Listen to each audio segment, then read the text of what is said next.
दोस्तों बहुत बहुत स्वागत है आपका अपनी यूट्यूब चैनल में। तो दोस्तों आज हम बातें करने वाले हैं कि जो TDA 2030 IC होती है उसका डायग्राम सर्किट किस प्रकार का होता है और इस सर्किट को ब्रिज बोर्ड में कैसे लाते हैं। दोस्तों आप देख सकते हैं कि मैंने यहाँ पर दो एम्पलीफायर ड्रॉ किए हैं जो कि TDA 2030 IC के बनाए गए हैं। आप देख सकते हैं इतना एक अलग सर्किट है और इतना एक अलग सर्किट है जो कि कंप्लीट पूरे सर्किट हैं। तो दोस्तों इन सर्किट की मैं एक बार आपको कॉमन इन्फॉर्मेशन दे दूं कि इसमें क्या क्या कंपोनेंट कहाँ कहाँ लगे हैं। तो देखिए दोस्तों सबसे पहले आपको इसकी पिन नंबर 1 पर जो भी इनपुट देना होता है वो भी एक कैपेसिटर के जरिए। तो हमने एक देखिए 1 UF का कैपेसिटर लगा लिया है। आप चाहें तो इसे 25 वोल्ट भी रख सकते हैं, 10 वोल्ट भी रख सकते हैं और चाहें तो 50 वोल्ट भी रख सकते हैं। जो भी आपको मिल जाए आप उसे लगा सकते हैं। और दोस्तों ये रहा एक रेजिस्टेंस 10K का जो कि इस पर वॉइस वोल्टेज का काम करता है। तो ये लगा लिया हमने ग्राउंड से एक 10K का रिजेक्टेशन भी। दोस्तों ये एक नेटवर्क लगा होता है फीडबैक वाली लाइन पे। तो दोस्तों ये रहा एक कैपेसिटर 10 UF का 50 वोल्ट का। और दोस्तों ये रहा एक रिजेक्टेशन 680 ओम का। दोस्तों ये रहा एक फीडबैक रिजेक्टेशन जिसे आप फीडबैक रजिस्ट्रेशन भी बोलते हैं। एक्चुअली आपकी एम्पलीफायर की गेन इसी रजिस्ट्रेशन पर डिसाइड होती है। यदि आप इस एम्पलीफायर में ये फीडबैक रजिस्ट्रेशन की वैल्यू बढ़ाएंगे तो आपके एम्पलीफायर का भी गेन बढ़ जाएगा। यदि इसकी वैल्यू आप कमाएंगे तो आपके एम्पलीफायर का गेन कम हो जाएगा।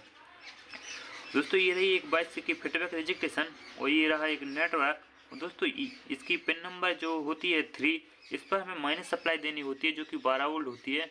दोस्तों इसकी पिन नंबर 5 होती है, उस पर हमें प्लस सप्लाई देनी होती है जो भी 12 वोल्ट होती है। और दोस्तों ये रही हमारी पिन नंबर 4 जिस पे हमें स्पीकर के लिए आउटपुट मिलता है।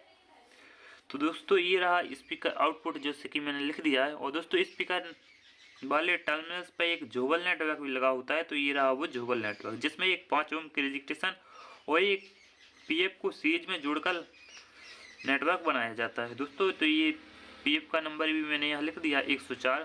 दोस्तों इसी प्रकार ये भी सर्किट है। तो दोस्तों आइए बातें करते हैं कि इस सर्किट को ब्रिज मोड में कैसे लाएं। जैसा कि आप जानते हैं कोई भी एम्पलीफायर उसमें दो इनपुट होते हैं, एक इनपुट और नॉन इनवर्टिंग इनपुट। तो दोस्तों मैं आपको बता दूं कि ये होता है इसका नॉन इनवर्टिंग इनपुट और दोस्तों ये वाला होता है इसका इनवर्टिंग इनपुट। तो दोस्तों करना क्या है हमें ब्रिज मोड के लिए लाने के लिए। तो सबसे पहले हमें एक किसी चैनल के यानी ये यहाँ पर दो एम्पलीफायर आपको नजर आ रहे हैं, किसी एक एम्पलीफायर को ग्राउंड कर देना है, यानी इसकी इनपुट को ग्राउंड कर देना है। यानी आपको ये ग्राउंड नज़र आ रहा है। मान लीजिए कि मैंने इस एम्पलीफायर को ग्राउंड से जोड़ दिया है। देखिए दोस्तों कुछ इस प्रकार से। तो आपका ये एम्पलीफायर शून्य हो चुका है, यानी इसमें कोई भी सिग्नल फीड नहीं होंगे। अब ये ग्राउंड हो चुका है यानी ये एम्पलीफायर साइलेंट हो चुका है, इसमें कोई भी सिग्नल फीड नहीं होंगे। दोस्तों आपको जो भी इनपुट देना है वो आपने इस एम्पलीफायर में देना है, यानी एक चैनल में देना है। तो मान लीजिए आपने इस चैनल को ग्राउंड कर दिया, इस चैनल में इनपुट दे दिए। और दोस्तों आपको करना क्या है कि इसके जो आपको स्पीकर वाली लाइन दिख रही है इससे एक रजिस्ट्रेशन लेकर इस इन्वर्टिंग इनपुट पर जोड़ना है, इस पॉइंट पर जोड़ना है, जो इसका इन्वर्टिंग इनपुट होता है इस पर जोड़ना है। तो दोस्तों आप रजिस्ट्रेशन का डिसाइड कैसे करें कि कौन सी रजिस्ट्रेशन जोड़ें। तो दोस्तों मैं आपको बता दूं कोई भी एम्पलीफायर हो आपका TDA 2030, TDA 50, वो 2050 या फिर कोई भी 4440 या फिर कोई भी हो 6283 IC, तो जितने भी आपकी उस एम्पलीफायर में फीडबैक रजिस्ट्रेशन लगी होती है आप उसी रजिस्ट्रेशन को पैरेलल जो एम्पलीफायर होते हैं उसे ब्रिज करने के लिए ले सकते हैं। दोस्तों हमने एक रजिस्ट्रेशन जोड़ ली है। देखिए दोस्तों ये स्पीकर वाले पॉइंट से लिया है हमने, इस चैनल के स्पीकर पॉइंट से लिया है और ये वायर यहाँ से क्रॉस होती हुई आया है। ये रही एक 22 की रजिस्ट्रेशन। दोस्तों इसकी हमने इन्वर्टिंग पॉइंट पर जोड़ दिया है। दोस्तों ये अब जो एम्पलीफायर आपको दो एम्पलीफायर थे अब एक एम्पलीफायर बन चुका है जो कि ब्रिज मोड में आपको देखने को मिल जाएंगे। दोस्तों ब्रिज मोड में एम्पलीफायर लाने का फ़ायदा क्या होता है कि आपको साउंड तो में ज़्यादा कोई फ़र्क नज़र नहीं आएगा। जैसा कि यदि आप कोई 30 वाट का स्पीकर आप चला रहे हैं एक चैनल पे तो आपको साउंड जितना एक चैनल से मिल रहा है उतना ही दूसरे चैनल से मिलेगा, यानी दोनों चैनल को ब्रिज कर देंगे आप तब भी आपको थोड़ा बहुत फर्क पड़ेगा, ज़्यादा फर्क नहीं पड़ेगा। लेकिन यदि आप उसकी जगह यदि ये 2 चैनल हो चुके हैं, यानी मान लीजिए एक चैनल आपका 30 वाट का, एक चैनल आपका 30 वाट का है, तो आप उस पर 60 वाट का भी लोड डाल सकते हैं। तो यदि आप उस पर 60 वाट का स्पीकर लगाएंगे तो आपको ऑटोमेटिक ही आपकी जो साउंड है बढ़ जाएगी, क्योंकि स्पीकर का वाट बढ़ेगा तो साउंड भी बढ़ जाती है। तो यही फ़ायदा होता है।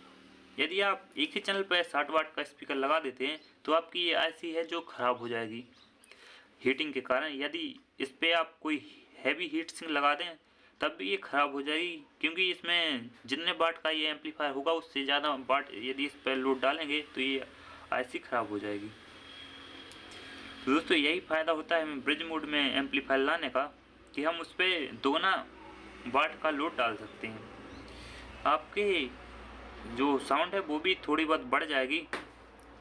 थोड़ी बहुत क्या है, यदि आप स्पीकर को दुगना यानी दुगने वाट का लगाते हैं तो आपकी साउंड दुगनी होने वाली है, कोई दिक्कत वाली बात नहीं है। यदि आप उसी स्पीकर को यूज करेंगे तो आपकी साउंड में ज़्यादा फर्क देखने को नहीं मिलेगा, उतना ही मिलेगा।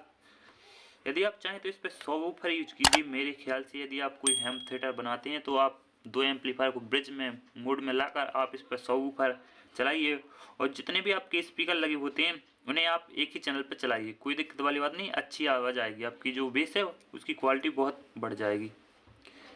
तो अब बात करते हैं कि इस पे स्पीकर कहाँ जुड़ेगा, क्योंकि पहले हम स्पीकर जोड़ते थे तो एक जोड़ते थे ग्राउंड से और एक जोड़ते थे स्पीकर वाले पॉइंट से। तो दोस्तों आपका ग्राउंड का सिस्टम इसमें ख़त्म हुआ, आपका एक स्पीकर जुड़ेगा यहाँ इस आउटपुट वाली लाइन पे, यानी स्पीकर आउटपुट, और दोस्तों एक स्पीकर की लेग जुड़ेगी इस पर। तो दोस्तों जैसा कि हमने यहाँ पर इनपुट में ग्राउंड दिया है, तो आप चाहें तो माइनस यहाँ जोड़ सकते हैं और प्लस स्पीकर का यहाँ जोड़ सकते हैं, कोई दिक्कत वाली बात नहीं है। इसमें कॉमन का सिस्टम खत्म हुआ, सॉरी ग्राउंड का सिस्टम खत्म हुआ।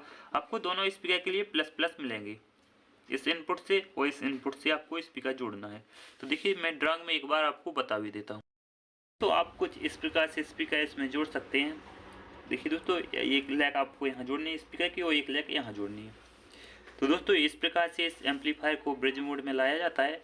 यदि वीडियो अच्छा लगा हो तो चैनल को सब्सक्राइब जरूर कर लीजिएगा और बेल आइकन को भी प्रेस कर लीजिएगा, ताकि आने वाली वीडियो की नोटिफिकेशन आपको मिल जाए और आप हमारी वीडियो देख सकते हैं। दोस्तों अगली वीडियो किस टॉपिक